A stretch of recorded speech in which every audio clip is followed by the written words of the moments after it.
Chennai star one Tamil. அறிவுத்திறனும் உடல் பலமும் ஒரு முதலாளி தனக்குச் சொந்தமான பரந்த இடம் முழுதிலும் தென்னங்கன்றுகளை நடவேண்டும் என்று முடிவு செய்தார். மரக்கன்றுகள் நடுவதற்கு பள்ளம் வெட்ட வேண்டிய வேலையை ரங்கன் என்பவனிடம் ஒப்படைத்தார். இந்த வாய்ப்பை பயன்படுத்திக் கொண்டு நன்றாக உழைத்து நிறையச் சம்பாதித்துவிட வேண்டும் என்று நினைத்தான் ரங்கன். ஏனென்றால் அவன் தன் மகளின் திருமணத்திற்கு கொஞ்சம் கொஞ்சமாக காசு சேர்த்து வருகிறான். இன்னும் போதுமான அளவு பணம் சேரவில்லை. ரங்கன் முதல் நாளில் 20 மரக்கன்றுகளை நடுவதற்கு பள்ளம் தோண்டினான். அவன் உழைப்பைக் கண்டு முதலாளி அவனை மிகவும் பாராட்டினார். பிறகு ஒவ்வொரு நாளும் அவன் தோண்டுகிற பள்ளத்தின் எண்ணிக்கை குறைந்து வரத் தொடங்கியது.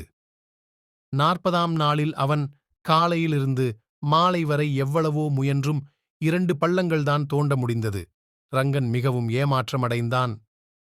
முதல் நாளின்போது 20 பள்ளங்கள் தோண்டியவன் 40ஆம் நாளில் 2 பள்ளம் தோண்டுகிறானே, இவனுக்கு என்ன ஆயிற்று என்று முதலாளியும் குழம்பினார். அவர் ரங்கனின் மண்வெட்டியை வாங்கி பரிசோதித்துப் பார்த்தார். மண்வெட்டியின் முனை கூர் மழுங்கியிருந்தது. அவர் ரங்கனிடம் கேட்டார், நீ உன் பணி ஆயுதத்தை கூர்தீட்டி நன்றாக வைத்துக் கொண்டால் என்ன? ரங்கன் சொன்னான், இதற்கெல்லாம் எனக்கு கொஞ்சம் கூட நேரமே இல்லை ஐயா. நான் நாள் முழுதும் சிறிதும் ஓய்வெடுக்காமல் உழைத்துக் கொண்டிருக்கிறேன். நிறைய வேலை செய்து நிறைய பணம் சம்பாதிக்க வேண்டுமே.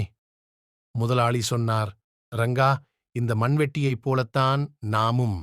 நம் அறிவுத்திறனும் உடல் பலமும் மழுங்கிவிட்டால் நம்மால் எதுவுமே செய்ய முடியாது.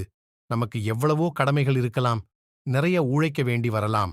ஆயினும் நம் உடலையும் மனதையும் அறிவையும் எப்பொழுதும் பேணி கூர்மையாக வைத்துக் கொள்ள வேண்டும். அப்போதுதான் நம்மால் நிறைய சாதிக்க முடியும். நம் இலக்கை விரைவில் அடைய முடியும்.